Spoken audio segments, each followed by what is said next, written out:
त्याचं 31 आणि 32. पहिलं करंजी पत्री अध्याय 10 पुस्तक 31 और 32. 33-15. First Corinthians chapter 10 verse 31 to 33. पहिलं करंजीकरण पत्र अध्याय 10 त्याचं 31 पासून 33 पर्यंत. पहिलं करंजीकरांचं पत्र पहिलं करंजी पत्री अध्याय 10 अध्याय 10 त्याचं 31 से 33. और उसका 31 से लेकर 33 तक. इसलिए तुम चाहे खाओ चाहे पियो चाहे जो कुछ करो सब कुछ परमेश्वर की महिमा के लिए करो. तुम न यहूदियों के लिए न यूनानियों के लिए न परमेश्वर की कलीसिया के लिए ठोकर का कारण बनो. जैसा मैं भी सब बातों में सबको प्रसन्न रखता हूँ और अपना नहीं परंतु बहुतों का लाभ ढूंढता हूँ कि वे उद्धार पाए. म्हणून तुम्ही खाता पिता किंवा जे काही करता ते सर्व देवाच्या गौरवासाठी करा. यहुदी येलंदी व देवाची मंडळी यांपैकी कोणालाही अडखळणारे होऊ नका. तर जसे मी सर्व गोष्टीत सर्वांना संतोष होतो आणि त्यांचे तारीफ व्हावे म्हणून स्वतःचे हित न पाहता पुष्कळ जणांचे हित पाहतो तसे तुम्ही करा. आपण डोळे बंद करू. तानारे गोड पवित्र सेनाधीश पिता प्रभू येशू ख्रिस्ताच्या गोड आणि सर्व सामर्थ्य नावाने तुझ्या नगराच्या सिंहासनाच्या समोर येतो. वचनाची वेळ तुझ्या हातात येतो. वचनाच्या द्वारे तू आमच्याशी बोलणारा तू आमचा पवित्र देव आहे. आम्ही वचन लक्षपूर्वक ऐकण्यासाठी सहायता कर आणि जे ऐकतो तसंच पालन करण्यासाठी सहायता कर. ही माझी विनंती माझी प्रार्थना आहे. दया कर माझ्या पवित्र पिता येशूच्या नावाने प्रार्थना कर. आमीन. Praise the Lord. हालेलुया. हम देखते हैं कि ये पत्र पौलुस ने लिखे, मतलब पत्र यानी कि एक लेटर है ये, और ये लेटर उसने करंथी एक जगह है और उस वहाँ पर एक कलीसिया है, उस कलीसिया को ये लेटर लिखा है. आणि आपण पाहतो हे जे पत्र आहे ते पौलाने करंथी येथील मंडळीला लिहिलेले आहे. और जैसे उस काल में पत्र का ज्यादा व्यवहार था, हमारे काल में भी पत्र का व्यवहार था. आणि त्या काळामध्ये जसं पत्राचा जास्त व्यवहार होता आणि आपल्या सुद्धा काळामध्ये जास्त व्यवहार होता. तो पत्र के द्वारा वो कलीसिया को उत्साहित करता है. आणि तो पत्राच्या द्वारे काही होतो मंडळीला उत्साहित करतो. आप इसी पत्र में से आज कुछ वचन हमारे लिए आए हैं. आणि ह्याच पत्रावरून काही वचन आपल्यासाठी आलेले आहेत. परमेश्वर कहता है तुम चाहे खाओ चाहे पियो जो कुछ करो लेकिन उसमें परमेश्वर की महिमा होनी चाहिए. आणि ते म्हणतो तुम्ही खाता पिता किंवा जे काही तुम्ही करता त्याच्यामध्ये देवाचा गौरव झाला पाहिजे. परमेश्वर चाहता है तुम्हारा खाना पीना तुम्हारा सब बातों में परमेश्वर दिखना चाहिए, परमेश्वर की महिमा होनी चाहिए. आणि देवाची इच्छा आहे की तुमचं खाना पिणं तुमच्या सर्व गोष्टींमध्ये देव दिसला पाहिजे आणि देवाचा गौरव झाला पाहिजे. इसके अगर 23 से वचन में आप पढ़ोगे तो वहाँ लिखा है कि किसी ने तुम्हें खाने के लिए बुलाया. आणि 23 वचनामध्ये देण्यात आलेले आहे जर कोणी तुम्हाला जेवणासाठी बोलवतं तो तुम जा सकते हो. आणि तुम्ही तिथे जाऊ शकता. लेकिन जब तुम्हें कोई बताया जाएगा ये मूर्ति के सामने चढ़ाया गया है आणि जेव्हा तुम्हाला कोणी सांगतं की मूर्ती समोर चढवलेलं आहे तुम्हें उसे नहीं खाना है. आणि तेव्हा तुम्हाला त्याला नाही खायचं. बाइबल के अनुसार हमें मूर्तियों पर चढ़ाए हुए कोई भी वस्तु को खाना मना है, वर्ज्य किया गया है. आणि बायबलनुसार मूर्ती समोर चढवलेले जे काही आहे त्याला खायला आपल्याला मना केलेला आहे. बाइबल के अनुसार हम देखेंगे मूर्ति कुछ भी नहीं है. आणि बायबलनुसार आपण पाहू की मूर्ती ही काहीच नाही. तो संसार में हम देखेंगे लोग उसको परमेश्वर का स्थान देते, भगवान कहते हैं, हाँ देव बोलकर उसको मान देते हैं. लेकिन जब भी बाइबल हमें बताती है, परमेश्वर का वचन हमें कहता है मूर्ति कुछ नहीं है. आणि जगातले जे लोक आहेत त्याला भगवान म्हणतात आणि त्याला मान देतात, परंतु बायबल आपल्याला सांगतं की मूर्ती काही नाही आहे. 10वें अध्याय में हम पढ़ेंगे. 10वें अध्यायामध्ये आपण वाचूया. 10वें अध्याय में और उसका 19 वचन से 10 से 19 पासून. तर माझे म्हणणे काय आहे? मूर्तीला दाखवलेलं नैवेद्य काहीतरी आहे अथवा मूर्ती काहीतरी आहे असे माझे म्हणणे आहे काय? नाही. यहाँ पर क्या लिखा है कि मूर्ति कुछ है, मूर्ति पर चढ़ाया हुआ कुछ खास स्पेशल है, कुछ बहुत पवित्र है क्या? तो वो कहता है बिल्कुल नहीं. आणि तर असे आहे की परराष्ट्रीय जे यज्ञ करतात, हाँ, जो अन्य जाति जो इस मूर्ति को मानते हैं वो लोग उसके सामने जो बलिदान चढ़ाते हैं, उसके लिए नैवेद्य चढ़ाते हैं, उसके लिए जो कुछ वो लोग बनाते हैं, करते हैं, नाचते हैं, कूदते हैं, खेलते हैं, प्रसाद बनाते हैं, जो कुछ भी वो सब क्या करते हैं उसको देते हैं. तो ते देवाला नव्हे तर भूतांना करतात. वो परमेश्वर को नहीं देते, परंतु यहाँ स्पष्ट रीति से लिखा है वो दुष्टात्माओं को, भूतों को देते हैं. यानी मूर्ति के पीछे कौन है? आणि मूर्तीच्या पाठीमागे गुण आहे दुष्ट आत्माएं, जिसे हमारी मराठी भाषा में बोलते भूत. आणि दुष्टात्मा ज्याला आपल्या मराठी भाषेमध्ये भूत अभी म्हणतात. लोगों को बोलेंगे तो कैसा लगेगा, उनको तो हर्ट हो जाएगा ना. आणि जर लोकांना असं सांगितलं तर त्यांना ते दुखेल उन्हें बुरा लगेगा आणि त्यांना ते वाईट वाटेल. उनकी बुद्धि अभी तक खुली नहीं है. आणि त्यांची जी बुद्धी आहे ती आतापर्यंत उघडलेली नाही. आणि त्यांचं जे मन आहे ते उघडलेले नाही. समझ में नहीं आता आणि म्हणून त्यांना हे समजून येत वो नाही. उनकी गलती नहीं है, आणि ती त्यांची चूक नाही. क्योंकि हम भी उसी में थे. कारण आपण सुद्धा त्याच्यामध्ये करते थे आणि आपण सुद्धा तेच उसे करायचो उठाते थे, आणि आपण सुद्धा त्याला हाथ उचलायचो चढ़ाते थे, आणि हात गोळ चढवायचो प्रसाद खाते थे, आणि प्रसाद उसके खायचो सामने नाचते थे, आणि त्याच्यासोबत नाचायचो भक्ति करते थे. आणि आपल्याला सबने बनाई है। आणि आपल्याला सुद्धा समजायचं नाही की मूर्ती आहे ती मनुष्याने बनवलेली आहे। जब हमें परमेश्वर का सुसमाचार सुनाया गया आणि जेव्हा देवाची सुवार्ता आपल्याला ऐकवण्यात आली, यीशु हमारे लिए आया आणि येशू आपल्यासाठी मारा आला, गया, तो आपल्यासाठी मारण्यात तीसरे आला, दिन जिंदा हुआ, आणि तो तिसऱ्या दिवशी जिवंत स्वर्ग झाला, गया है, आणि तो स्वर्गामध्ये और वो गेलेला आने वाला आहे, है। आणि तो येणार आहे। ये जो विश्वास हमने किया आणि जेव्हा आपण हे विश्वास तो ठेवला हमारे मन की जो आंखें थी आणि आपल्या मनाचे जे डोळे होते उस पर जो पट्टी थी आणि त्याच्यावरती जी पट्टी होती वो प्रभु यीशु ने खोल दी। आणि ती प्रभू येशूने उघडली। हमारा यीशु के पास आने से हमारा सबसे बड़ा फायदा क्या होता है मालूम? आणि येशूकडे आल्यामुळे आपला सर्वात मोठा लाभ काय होतो? हमारा सबसे बड़ा फायदा ये होता है कि हमारे मन के ऊपर जो पट्टी थी आणि सर्वात मोठा लाभ हाच होतो की मनावरती जी पट्टी होती वो हमारा प्रभु यीशु सुसमाचार के द्वारा खोल देता है। आणि तो प्रभू येशू काय करतो? सुवार्तेचे द्वारे ती उघडून टाकतो। पढ़ेंगे दूसरा करंथियों की पत्री दुसरं करंथीकरण पत्र अध्याय 4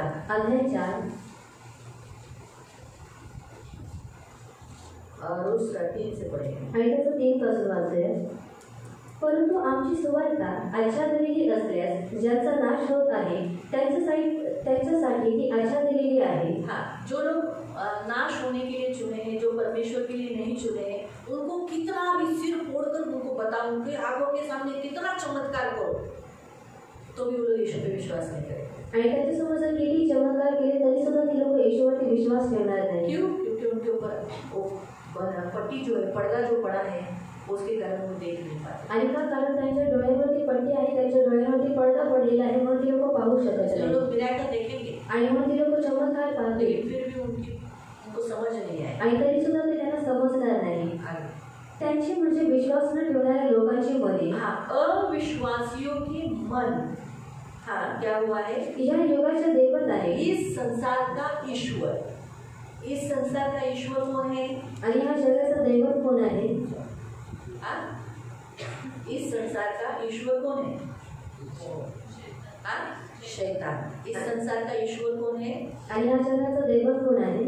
शैतान। शैतान। उसे परमेश्वर ने मतलब इस मनुष्य के द्वारा उसे वो अधिकार मिला, आणि मनुष्याच्या द्वारे त्याला तो अधिकार भेटला। मनुष्य के पाप करने के कारण। याद रखो, मैं फिर से आपको थोड़ा सा बता दूं, शैतान परमेश्वर नहीं है, आणि शैतान हा देव नाहीये, उसके पास कोई पावर नहीं, आणि त्याच्याकडे कोणतंही सामर्थ्य नाही। लेकिन आदम और हवा ने पाप करने के कारण आणि आदम आणि हवेने पाप केल्यामुळे हुआ क्या मालूम? आणि काय जो झालं? अथॉरिटी आदम और हवा को थी आणि जो अधिकार आदम आणि हवेकडे होता सारी पृथ्वी पर राज्य करने का, आणि सर्व पृथ्वीवरती राज्य वो करण्याचा, अधिकार उसने छीन लिया। आणि तो अधिकार आहे त्याने तो छीनून देखो, घेतला। बच्चे लोग खेलते हैं आणि मुलं खेळतात, तो जो गरीब होते हैं आणि जे गरीब असतात वो बच्चों के हाथों में खिलौने रहते हैं, आणि त्या मुलांच्या हातामध्ये खेळणी चॉकलेट असतात, रहता है। आणि चॉकलेट और असतात, जो बदमाश बच्चे होते हैं आणि जे बदमाश असतात वो क्या करते हैं? छीनते हैं आणि ते लोक काय करतात? त्याच्याकडून छीनून घेतात और वापस रिटर्न नहीं करते। आणि पुन्हा त्यांना ते देत नाही। सही बात है, करेक्ट है? वैसे ही शैतान ने यही किया। आणि तसं शैताने सुद्धा तेच केलेलं आहे। हवा भोली थी, भोलेपन में गिर गई, फंस गई, उसने अपने पति को भी गिरा दिया, और वो जो पावर था, उनके पास अधिकार था इस पृथ्वी का, वो उसने क्या किया? छीन लिया। आणि हवा ही बोलली होती म्हणून काय झाले? ती पापामध्ये पडली आणि तिने तिच्या नवऱ्याला सुद्धा पाडलं, आणि म्हणून त्याच्याकडे जो अधिकार होता तो शैतानाने काय केलं? छीनून घेतला। इसलिए वो इस पृथ्वी पर राज्य करता है। ईश्वर बोलकर कौन सा? मृत्यु का ईश्वर। आणि म्हणून त्या पृथ्वीवरती राज्य करतो मृत्यूचा ईश्वर इसलिए वो म्हणून। इंसानों को मारता है, आणि म्हणून तो मनुष्यांना मारतो मृत्यू देता है, आणि तो मृत्यू देतो, इस रीति से वो राज्य करता है। आणि ह्या रीतीने तो राज्य करतो, इसलिए उसे इस संसार का ईश्वर बोला है, आणि म्हणून त्याने जगाचा ईश्वर म्हणवण्यात आलेला आहे, मृत्यू का ईश्वर। आणि मृत्यूचा ईश्वर। लेकिन यीशु मसीह ने कलवरी क्रूस पर प्राण देकर उसे निकम्मा कर दिया, उसे शून्यवत कर दिया। आणि येशू ख्रिस्ताने वधस्तंभावरती प्राण देऊन त्याला शून्यवत केलेला आहे। और पहले करंथियों की पत्री अध्याय 15 में लिखा है, मृत्यु के डंक को, मृत्यु की नांगों को यीशु मसीह ने क्या किया? तोड़ लिया, आणि वो मृत्यू से विजयी हुआ, मृत्यु जय प्राप्त किया। आणि पहिलं करंथीकरण 15 मध्ये देण्यात आलेलं आहे की येशू ख्रिस्ताने काय केलं? मरणाच्या नांगेला तोडून टाकलं, आणि तो मरणावरती विजय त्याने प्राप्त केलेला आहे। इसीलिए आज मृत्यू का आत्मा हारा हुआ आत्मा है। आणि म्हणून आज जो मृत्यूचा आत्मा आहे तो हारलेला आत्मा आहे। जब हम यीशु के पास आ जाते हैं आणि जेव्हा आपण येशूकडे येतो तो वो हमारे ऊपर उसका राज्य नहीं है। आणि त्याचं राज्य हे आपल्यावरती नाही आहे। आप मरेंगे, आणि तुम्ही मरणार, मैं मरूंगी, आणि मी मरणार, या गर्व से हम लोग कहते हैं। आणि आपण गर्वाने म्हणतो लेकिन अगर हम जिनको इस संसार के ईश्वर ने यहाँ लिखा है ना, उनकी बुद्धि को, इनके मनों को अंधी कर रखा है इस संसार के ईश्वर ने, उनको अगर हम बोलेंगे हम मरेंगे नहीं, वो लोग क्या बोलेंगे, प्रेरित झाले ते लोग, ऐसेच बोलेंगे ना।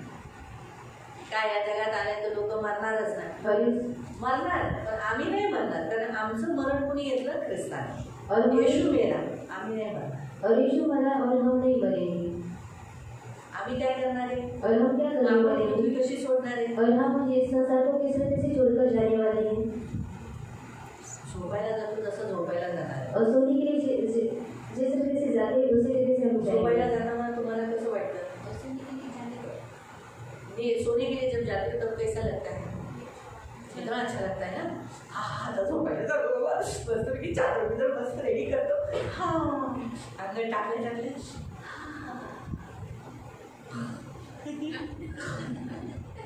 चालू धंदा करायला किती बरं वाटतं, और कितना अच्छा लगता तसंच है। आपण तसंच होणार। और उसी रीति से हमारा होने वाला है। म्हणजे आपण झोपायला जाणार, और हम सोने के लिए जाएंगे। समजा त्या अगोदर रॅप्चर झालं तर आपण स्वर्गात जाणार, जिवंत जाणार देहासकट। और अगर उसके पहले रैप्चर हो गया तो हम शरीर के साथ स्वर्ग में जाएंगे प्रभूची स्तुती असते। और परमेश्वर की स्तुति जर हो। समजा रॅप्चरला अजून वेळ असेल आणि आपलं बोलावणं लवकर आलं तर आपण झोपायला जाणार। आणि असं नाही की देव आपल्याला लपून ठेवणार, आता नाही हा तुला अचानक घेऊन चाललो, असं नाही। देव सांगणार की बघ तुला मी उद्या किंवा परवा घेऊन चाललोय, ते बघ हे तुझ्यासाठी तयार केले स्वर्गात। मग स्वर्ग बघितल्यानंतर कुणाला इकडे राहायची इच्छा असते, और स्वर्ग को देखने के बाद किसको यहाँ पर रहने की इच्छा मी होगी। शेरूच्या एका बाईची साक्ष सांगते, तिला कॅन्सर झालेला। और शेरू की इस तरह की गवाही में आपको बताते हैं, उसको कैंसर हुआ आपली है। छाया येते ना, तीच तिची आई, और जो छाया की आती है उसकी मम्मी। छाया पाहिजे ना, सकाळच्या चर्चला येते, रूथची आई, रेचलची मम्मी, हां तिचं नावच आठवत होतं, रूथ बरोबर लक्षात आलं। हां तिची आई, तिच्या आईला कॅन्सर झाला होता और उसकी मम्मी की मम्मी को कैंसर हुआ था। आणि तिला सांगण्यात आलेलं की वाणीच्या चर्चमध्ये घेऊन जावं, ती बरी होईल, कारण ते बरेच जण कॅन्सरचे रोगी बरे झाले ना, म्हणून तिलाही पाठवलं होतं। और इसलिए उसको भी भेजा था। ती लास्ट स्टेजला होती, और वो लास्ट स्टेज पर थी। तिला उचलून आणलेलं, और उसको उठाकर लाया गया था। मुकेश गायकवाड आहे त्यांनी उचलून आणलं होतं। और जो मुकेश गायकवाड उन्होंने उठाकर लाया था त्यांनी येशूला ग्रहण केलं, और उन्होंने यीशु को ग्रहण किया प्रभूला स्वीकार केला और प्रभु को स्वीकारा। आणि ती बोलली की हो मी ह्या येशूची खूप बुराई केलेली, मला येशू कधीच आवडला नव्हता, पण आज मला कळालं येशू किती चांगला आहे। और उसने कहा कि मैं यीशु की निंदा की थी, उसकी बुराई की थी, लेकिन मुझे आज समझ में आ गया कि यीशु कितना अच्छा है। येशू मला खूप प्रेम करतो। और यीशु मुझसे बहुत प्यार त्या करता दिवशी है। ती खूप चांगली झाली, चालत गेली, तिला उचलून आणलेलं चालत गेली ती। और उस दिन वो चलकर गई। आणि त्या रात्री तिला असं सांगण्यात आलं, और उस रात को उसको इस रीति से बताया गया। येशू तिच्या जवळ आला, और यीशु उसके नजदीक आया रोज छाया तिची सेवा करायची। और छाया दीदी उसकी रोज सेवा करती त्या थी। दिवशी छाया गाढ झोपली और उसी दिन छाया दीदी गहरी नींद में गई आणि रात्रभर येशू तिची सेवा करत होता, और रात भर यीशु उसकी सेवा कर रहा था। रात्रभर येशू तिच्या बाजूला होता। और रात भर यीशु उसके नजदीक था। तिला तो त्रास, तिला पाणी पाहिजे किंवा उठायचे किंवा बसायचे, सगळं येशू करत होता। और उसको जो कुछ भी चाहिए सब कुछ यीशु कर रहा तिला था। म्हणाला बघ मी तुझ्यासाठी मी जागा तयार केली, और उसको कहा कि देख मैंने तेरे लिए एक जगह को तैयार किया है स्वर्ग आहे, और वो स्वर्ग है। मी तुला सकाळी 9 वाजता करेक्ट 9ला मी तुला घेऊन जाणार आहे। और मैं तुझे सुबह 9 बजे लेकर जाने वाला था। सांग तुला राहायचं इथं, और तो मुझे बता तुझे यहाँ पर रहना है। मी तुला ठेवतो, और तो मैं वहाँ यहाँ पर तुझे रखूंगा। तुला जायचंय तर तुला घेऊन चल। और अगर तुझे जाना है तो मैं तुझे लेकर जाऊंगा। तिने स्वर्ग बघितल्यानंतर तिला ती बोलली नाही मला नाही जायचंय।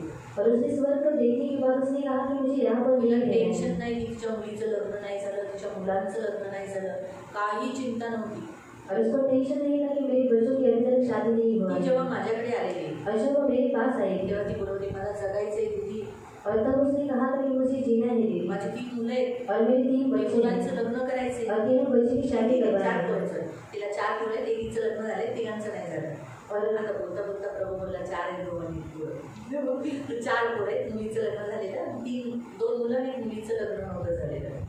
तर बोले मला असं बोललं तर म्हणलं नक्की देव तुम्हाला आयुष्य करेल। और मैंने कहा कि यीशु मुझे आपको क्या करेगा, जीवन देगा। आणि नंतर पण तिने जसं स्वर्ग पाहिलं, और जैसे उसने स्वर्ग को देखा तिला काही आठवण राहिली नाही की माझी मुलं आहेत त्यांच्यासाठी मला जगायचंय, काहीच नाही। ती बोलली मी तयार आहे प्रभू, मला घेऊन चल। और उसको कुछ भी याद नहीं रहा कि मुझे जीना है या फिर नहीं, लेकिन उसने कहा कि प्रभु मैं तैयार हूँ, तो मुझे उतार। सकाळी 7ला छाया उठली, बोलली मम्मी तुम्हाला रात्रभर उठवलं नाही, और सुबह 7 बजे छाया दीदी उठी और उसने कहा कि मम्मी तूने मुझे रात भर नहीं उठाया। तर ती म्हणाली, अगं येशू माझ्याजवळ होता. और उसने कहा कि यीशु मेरे नजदीक था आणि येशूने माझी सगळी शुश्रूषा केली. और यीशु ने मेरी सब सेवा की। माझं अंग पण पुसून सकाळी काढून ठेवलेलं आहे. म्हणजे तिला स्वच्छपात करतात ते सुद्धा करून येशू ख्रिस्ताने केलेलं आहे. और वो भी यीशु मसीह ने किया है। आता मी 9 वाजता जाणार आहे. और मैं अभी 9 बजे जाने वाली 2 हूँ तासानंतर. और 2 घंटे के बाद। तर तिने असं सिरियसली नाही घेतलं. ती बोलली काहीतरी बोलते मम्मी. और उसने सीरियसली नहीं लिया कि मम्मी कुछ तिच्या चला नवऱ्याने सिरियस नाही घेतलं. और उसके पति ने भी तिच्या सीरियस मुलाने नहीं लिया सिरियसपणा नाही घेतला. और उसके बच्चों ने भी सीरियसपणा नहीं ती लिया जेवली. और उसने खाना सकाळी खाया नाश्ता केला. और सुबह का नाश्ता किया तिच्या त्या खुर्चीवर बसली और उसकी कुर्सी पर वो आणि बैठी तिने छायाला आवाज दिला. और उसने छाया दीदी को आवाज दिया। छाया तिच्या पायाजवळ बसलेली. तिने फक्त अशी बोली, मी चालली आणि डोळे बंद केले झोपायला. तिला वाटतं झोपतीये, मम्मी अशी गाठ झोपती, झोपून दे. पण नंतर तिला कळालं मम्मी झोपतीच असते. 9 वाजता करेक्ट केली. करेक्ट 9ला केली. और करीब 9 बजे वो चली म्हणून गई। लक्षात ठेवा, जेव्हा आपली वेळ येते ना तर तेव्हा आपल्याला सांगतो. और इसलिए याद रखो जब हमारा समय आता है परमेश्वर हमें बताता आपल्याला है विसाव्यात देतो. और हमें वो विश्राम भी देता असं है। लोक धडपडून जीव सोडतात.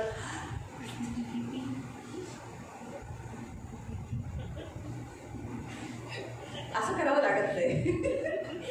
कारण आपण झोपायला असं जातो का, असं झोपतो का, नाही ना. आपण कसं झोपतो, असं झोपतो ना. आपण कसं झोपतो माहिती पडलं. तर सांगायचा उद्देश तर आपल्याला प्रभू आपल्याला मृत्यू नाही, मृत्यूची नांगे ख्रिस्ताने तोडलेली आहे. और बताने का उद्देश्य हमें मृत्यू नहीं है। पुढं 4थं वचन 4:4. त्यांची म्हणजे विश्वास न ठेवणाऱ्या लोकांची म्हणे या युगाच्या दैवताने आंधळी केली आहे। म्हणून हे आपण पण पहिले आंधळे होतो म्हणून आपल्याला दिसत नव्हतं की अरे बाबा आपण मूर्तीच्या पुढं काहीतरी करत होतो, ते आपल्याला दिसत नव्हतं. तसंच आताही ह्या लोकांना कळत नाही, कारण ते आंधळे आहेत. त्यांच्या या जगाच्या ईश्वराने मृत्यूच्या आत्म्याने त्यांना आंधळ केले म्हणून त्यांना काही कळत नाही. असं त्यांची परिस्थिती झाली, माहिती पडलं. म्हणून सांगण्याचा उद्देश आहे की देवाने आपल्याला काय केलेलं आहे, या जगामध्ये निवडलेलं आहे. और परमेश्वर ने क्या किया है, इस संसार में से हमको चुन दिया है। म्हणून आपल्याला मूर्तीच्या पुढे चढवलेलं काही खायचं नाही. और मूर्ति के आगे चढ़ाया हुआ हमें कुछ भी खाना नहीं कारण है। ते काय आहे, त्याच्या मागे कोणाचा आहे, भूतांचा वास आहे. और उसके पीछे दुष्टात्माओं का हाथ है। म्हणून प्रियांनो इथे सांगितलेलं आहे, और यहाँ या जगामध्ये राहत असताना और इस संसार में रहते समय तुम्हाला काही खायचं आहे तर खायच्या बाबतीत विचार करा. हे देवाला मूर्तीला चढवलेलं आहे का, हे खाल्ल्याने मला माझा काही फायदा आहे का, खरंच नाव उंच होणार आहे का. और खाते समय पहले सोचो कि ये खाने के बाद मसीह के नाम का महिमा होगी। आप जो भी खाओगे तो उसमें परमेश्वर की महिमा होगी क्या. आणि तुम्ही जे काही खाता त्याच्यामध्ये देवाच्या नावाचा गौरव होईल का. हमें वो ही खाना है जिससे परमेश्वर की महिमा. आणि आपल्याला तेच खायचं आहे ज्याच्याद्वारे देवाचा गौरव होईल. जैसे बहुत से लोग गुटखा खाते हैं, आणि खूप सारे लोक गुटखा खातात पानबिड़ी खाते हैं, आणि पानबिडी इससे खातात कोई लाभ नहीं. आणि याच्याद्वारे काही लाभ शरीर नाही. खोखला होगा. आणि याच्याद्वारे जे शरीर आहे ते खोखला होऊन जाईल. मसीह लोग पानबिड़ी खाना, सुपारी ये गुटखा खाना, तंबाकू खाना ये शोभा नहीं देता. आणि आपण ख्रिस्ती लोकांनी पानबिडी खाणं, गुटखा खाणं, तंबाखू खाणे आपल्याला शोभा देत नाही. तो दूसरी बात यहाँ लिखा है पीने के विषय में. प्रभु ने हमें पीने के लिए कितनी अच्छी अच्छी वस्तुएं दी. आणि दुसरी गोष्ट इथं पिण्याबद्दल देण्यात आलेली आहे. देवाने आपल्याला पिण्यासाठी खूप साऱ्या वस्तू दिलेल्या हम आहेत. ऐसी कोई वस्तु नहीं पिए जो बाइबल में मना किया गया है. आणि आपण अशा कोणत्याही वस्तूंना पिऊ नये जे बायबलमध्ये मना करण्यात आलेली क्यों ये आहे. हमें करना है. आणि का आपल्याला हे करायचं आहे. हमें परमेश्वर की महिमा करना है. आणि आपल्याला देवाचा गौरव करायचा और आहे. हमें परमेश्वर की कलीसिया को ठोकर का कारण नहीं बनना है. आणि देवाच्या मंडळीसाठी आपल्याला अडवणारं कारण बनायचं लोग आहे. ऐसा नहीं बोलना चाहिए लोग चर्च जाते देखो कैसे खाते थे, अरे चर्च में जाते देखो क्या पीते, अरे चर्च में जाते देखो कैसे काम कर रहे, अरे अरे झगड़ा कर रहे, मारामारी कर रहे, गाली गलौज कर रहे, अरे इनका यीशु इनको यही सिखाता है क्या. ऐसा बोलकर किसकी बदनामी होगी, यीशु की. आणि असं करून कोणाची बदनामी होईल, येशूची. और कलीसिया की भी होगी, अरे वांगी के चर्च में जाता है देखो, वांगी का चर्च का आदमी देखो क्या कर रहा है. आणि मंडळीची सुद्धा होईल की हा वांगीच्या चर्चमध्ये जातो आणि तिथला बघा माणूस काय करत आहे. तो किसकी बदनामी होगी, कलीसिया की भी होगी. आणि कोणाची बदनामी होईल, मंडळीची सुद्धा हमें होईल. पैसा नहीं करना. आणि म्हणून आपल्याला तसं करायचं रोमियो नाही. की पत्री में बाइबल में लिखा है 2 अध्याय में, रोमन्स चैप्टर 2, आणि रोमकरस पत्र अध्याय 2, रोमन्स चैप्टर 2 रोमकरस पत्र अध्याय 2 24 वचन. त्याचं 24 वचन. तुम्हारे कारण अन्य जातियों में परमेश्वर के नाम की निंदा की जाती है. तुमच्यामुळे परराष्ट्रांमध्ये देवाच्या नावाची निंदा होत आहे. तो हमारे कारण हम ऐसा व्यवहार नहीं करें, हम ऐसा जीवन व्यतीत नहीं करें जिसके कारण कारण हमारे परमेश्वर की नाम की निंदा हो। आणि आपण असा व्यवहार करू नये किंवा असं जीवन जगू नये की ज्याच्याद्वारे देवाच्या नावाची निंदा होईल। परंतु ऐसा जीवन जीना चाहिए आणि आपण असं जीवन जगलं पाहिजे जिससे सारे लोगों में मसीह की सुगंध फैलनी चाहिए। आणि ज्याच्याद्वारे सर्व लोकांमध्ये ख्रिस्ताचा सुगंध पसरला पाहिजे। बाइबल में डैनियल नाम का एक व्यक्ति है आणि बायबलमध्ये डॅनियल नावाचा एक व्यक्ती आहे। डैनियल अध्याय निकालेंगे आणि आपण डॅनियल अध्याय काढूया 6 अध्याय आणि 6वा अध्याय डैनियल चैप्टर 6 डॅनियल अध्याय 6 डैनियल अध्याय 6 डॅनियल अध्याय 6 हमें पढ़ना है 25वें वचन से। आणि आपल्याला वाचायचं आहे 25 वचनापासून। तो आप डैनियल अध्याय निकालें तो मैं आपको बता दूं तारा उस नाम का उस काल का राजा था। आणि तारा हा त्या काळाचा राजा होता। उसने अपने ऊपर 120 अपने हाथ के नीचे 120 अधिकारी ठहराए थे आणि त्याने आपल्या हाताखाली 120 अधिकाऱ्यांना नियुक्त केलं जो होतं लोग कुछ धोखा नहीं दे आणि त्या लोकांनी काही धोका देऊ नये। उनके ऊपर 3 प्रधान 3 अध्यक्ष ठहराए थे आणि त्यांच्यावरती 3 प्रधान म्हणजे अध्यक्ष ठरवलेले वो होते है डैनियल आणि ते आहे उसमें डॅनियल से एक था डैनियल। आणि त्याच्यापैकी एक होता डॅनियल। तीसरे वचन में लिखा है डैनियल में एक उत्तम आत्मा रहती है। आणि तिसऱ्या वचनामध्ये देण्यात आलेलं आहे डॅनियलमध्ये एक उत्तम आत्मा आहे। वो विश्वसनीय है। चौथे वचन में लिखा है 4व्या वचनामध्ये देण्यात आलेला आहे तो विश्वासयोग्य वो आहे कोई काम में भूल नहीं करता आणि तो कोणत्याही कामामध्ये अपराध करत कोई नाही भी किसी में भी वो चीटर नहीं था। आणि कोणत्याही गोष्टीमध्ये तो चीटर नव्हता। आपको तो डैनियल के विषय में अच्छा मालूम है उसके जवानी के समय पर मतलब लड़कपन समय पर उसे बंदी बनाकर बेबीलोन में लेकर आए थे। आणि त्याला त्याच्या तारुण्याच्या दिवसामध्ये त्याला काय केलं बॅबिलोन देशामध्ये बंदी बनवून आणलेलं होतं। राजा का खाना उसको देने के लिए बोला था आणि राजाचं जेवण देण्यासाठी त्याला सांगितलं राजा होतं का दाख मधु उसे पीना था।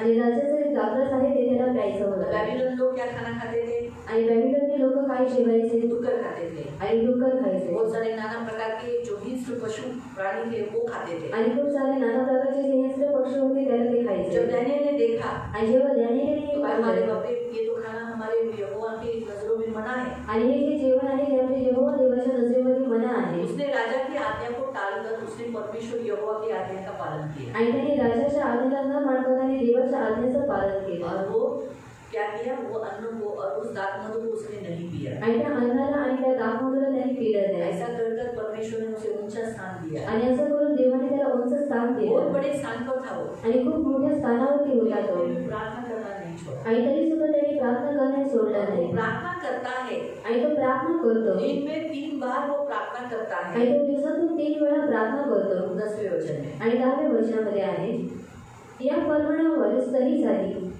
झालेली आहे असे दानिएलाने ऐकले तेव्हा तो आपल्या घरी गेला। त्याच्या खोलीतल्या खिडक्या यरूशलेमच्या दिशेकडे असून उघड्या होत्या। त्याने आपल्या नित्यक्रमाप्रमाणे दिवसातून 3दा गुडघे टेकून नित्य क्रम उसका नित्य क्रम था। वो बड़ा अधिकारी हो गया है अभी मेरे पास प्रार्थना के लिए टाइम नहीं है अभी मैं प्रार्थना नहीं कर सकता ऐसा उसने कभी परमेश्वर को बहाना नहीं बताया। आणि तो मोठा अधिकारी झालेला आहे आणि आता माझ्याकडे प्रार्थनेसाठी वेळ नाही असं कधी त्याने बहाणा सांगितला नाही। दिन में 3 बार प्रार्थना घुटने टेककर प्रार्थना करता था आणि तो दिवसातून 3 वेळा गुडघे टेकून तो प्रार्थना और करायचा। जब उसने प्रार्थना की आणि जेव्हा त्याने प्रार्थना उसे केली सिंहों के मान में डाल दिया। आणि त्याला सिंहाच्या गुन्ह्यामध्ये टाकण्यात आलं। लोग आए उतावली से उसके पास टूट पड़े आणि लोक आले आणि उतावळेपणामुळे त्याच्यावरती तुटून पडले और उसे सिंहों के मान में डाल दिया। आणि त्याला सिंहाच्या गुन्ह्यामध्ये टाकलं। तो सिंहों का जो मान था वहाँ बहुत सारे सिंह थे आणि सिंहाची जी गुहा होती त्याच्यामध्ये खूप सारे सिंह होते वो भूखा रखा गया था आणि त्यांना उपाशी ठेवण्यात आलेलं ताकि ये होतं सिंह डैनियल को खा सके। आणि हे जे सिंह आहे त्याने डॅनियलला खावं। लेकिन आपको मालूम है जिस राजा ने उसको सिंह के मान में डाला रात भर राजा सोया नहीं। आणि ज्या राजाने डॅनियलला सिंहाच्या गुहेमध्ये टाकलेलं होतं तो रात्रभर झोपला नाही ये अच्छा सोया आणि हा चांगल्या रीतीने झोपला अभी भोर को उठकर राजा उसके पास आया। आणि पहाटे झोपून राजा त्याच्या जवळ आला। पढ़ेंगे 19 वचन आणि 19 वचन मग राजा मोठे पहाटेच उठून त्वरेने सिंहाच्या गुहेनजीक गेला। तो गुहेजवळ दानिएलाकडे जाऊन शोक स्वराने ओरडून म्हणाला शोक से उसे लगा शायद दानिएल मर गया। उसने कहा हे दानिएला जिवंत देवाचा सेवका ज्या देवाची सेवा तू नित्य करतोस त्याला सिंहापासून तुला सोडवणे आले आहे काय? इसकी तू नित्य उपासना करता है वो परमेश्वर ने तुझे बचाया क्या? 21वें वचन में कहता है राजा युग युग जीवित रहे। परमेश्वर ने 22 वचन में परमेश्वर ने अपना दूध भेजकर सिंहों का ऐसा मुंह बंद रखा कि उन्होंने मेरी कुछ भी हानि नहीं की। इसका कारण ये है कि मैं परमेश्वर के सामने और तेरे सामने निर्दोष पाया है। मैंने कोई भूल नहीं की। राजा ने उसे बाहर निकाला और जितनों ने उसको सिंह की मार में डाला वो सभी सिंहों ने उसको खा लिया। आणि राजाने त्याला बाहेर काढलं आणि जेवढे लोकांनी त्याला सिंहाच्या गुहेमध्ये टाकलं होतं त्याच्यावरती सिंह तुटून पडले आणि त्यांना खाऊन टाकलं। इसका कहने का उद्देश्य कि उसके उस काम के कारण उसने जो परमेश्वर के लिए काम किया उसे क्या हुआ, परमेश्वर की महिमा हुई आणि त्याने देवासाठी जे काम केलं त्याच्याद्वारे देवाचा गौरव झाला। इसलिए 25वें वचन से परमेश्वर ये दारा ने सारे जाति जाति के लोगों को कहा, क्या कहा देखो हम पढ़ेंगे 26 वचन से, मैं ये आज्ञा देता हूँ कि जहाँ जहाँ मेरा राज्य अधिकार है वहाँ के लोग दानियेल के परमेश्वर के सम्मुख कांपते और थरथराते रहे, क्योंकि जीविता और युग युग तक रहने वाला परमेश्वर यही है। उसका राज्य अविनाशी, उसकी प्रभुता सदा स्थिर रहेगी। जिसने दानियेल को सिंहों से बचाया वही बचाने और छुड़ाने वाला है। स्वर्ग में और पृथ्वी पर चिन्हों चमत्कारों को प्रकट करने वाला यही है। इस रीति से उसने दानियेल के इस काम के कारण क्या हुआ, परमेश्वर की महिमा हुई। आणि या रीतीने दानियेलच्या कामाद्वारे देवाचा गौरव झाला। आज हमारा परमेश्वर भी हमें यही कहता है कि हम ऐसे जिए जिससे हमारा परमेश्वर की महिमा हो। आणि आज आपला देव सुद्धा आपल्याला हे सांगतो की आपण अशा रीतीने जगलं पाहिजे की ज्याच्याद्वारे देवाचा गौरव झाला पाहिजे। वापस हमारे करंती की पत्री में आएंगे आणि पुन्हा आपण करंतीकाला स्वतःमध्ये येऊया। 33वां वचन कहता है, ये पहला पॉइंट है, आपको आज से कैसा जीना है, दूसरों की उन्नति हो, परमेश्वर की महिमा हो, कलीसिया की महिमा हो। आणि दुसऱ्यांची उन्नती होण्यासाठी, मंडळीची उन्नती होण्यासाठी तुम्हाला काय करायचं आहे, परमेश्वर का नाम ऊंचा हो और कलीसिया का नाम ऊंचा हो। आणि देवाचं नाव उंच झालं पाहिजे आणि मंडळीचं नाव उंच झालं पाहिजे। दूसरा पॉइंट आपको परमेश्वर कहता है, आणि दुसरा मुद्दा देव तुम्हाला सांगतो, अपने आप को खुश मत करो आणि स्वतःला तुम्ही खुश करू नका, परंतु दूसरों का उद्धार कैसे होगा, मेरे ये काम करने से अगर ये पाप में गिरेगा तो वो काम मत करो। अगर मुझे तकलीफ होती है चलेगा, लेकिन दूसरा उद्धार पाता है ना, ठीक है फिर वही करो।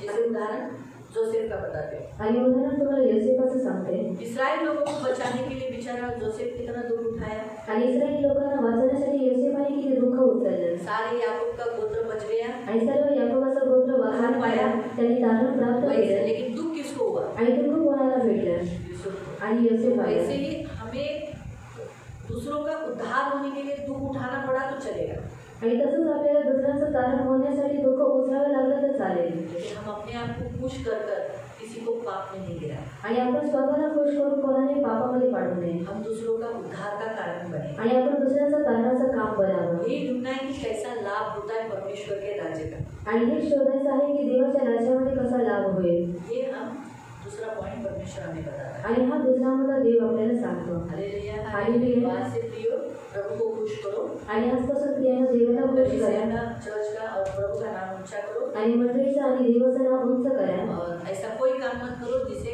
कलीसिया का नाम बदनाम हो जाए। आणि असं कोणतंही काम करू नका की ज्याच्याद्वारे मंडळीचं नाव बदनाम होईल। Hallelujah, hallelujah, hallelujah, hallelujah. दूसरा पॉइंट, आप अपने आप को खुश मत करो कि इससे देखो कि दूसरे का उद्धार होता है कि नहीं। आणि दुसरा मुद्दा, तुम्ही स्वतःला खुश करू नका, तुम्ही हे पहा की दुसऱ्याचं तारण होतं का। अगर खुद को तकलीफ हुआ तो चलेगा, आणि जर स्वतःला त्रास झाला तर चालेल, लेकिन वो किसी को भी पाप में नहीं गिरा। आणि कोणालाही पापामध्ये पाडू नका। प्रभु आपको आशीष दे। प्रभू तुम्हाला आशीर्वादित करो। आओ हम प्रार्थना हे आपण प्रार्थना करूया। पवित्र पवित्र करुणा में प्रेमी पिता प्रभु यीशु के नाम से प्रभु हम आपके सामने आते प्रभु। पवित्र पिता, ये चाहे खाए चाहे पिए या प्रभु कोई भी काम करे, सब में परमेश्वर की महिमा हो और कलीसिया की महिमा हो, और आज से वो अपने आप को प्रसन्न नहीं करे परंतु लोगों का उद्धार हो, यही बात के लिए वो आगे हमेशा रहे।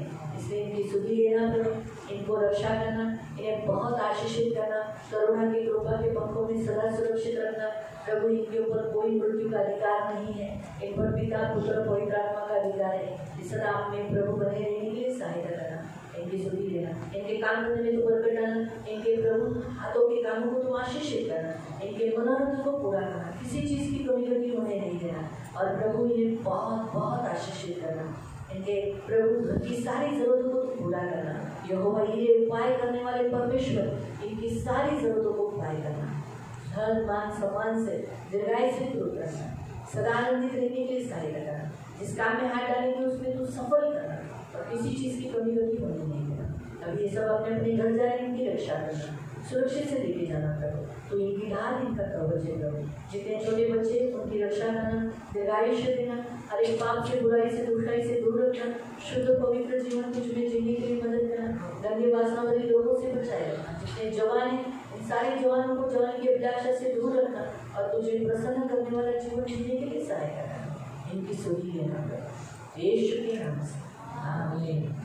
अब पिता परमेश्वर का प्रेम, प्रभु यीशु मसीह का आनंद और पवित्र आत्मा की सहभागिता प्रभु यीशु मसीह के दूसरे आगमन तक हमेशा हमेशा हमारे साथ बने रहे और हम सब कहें आमीन।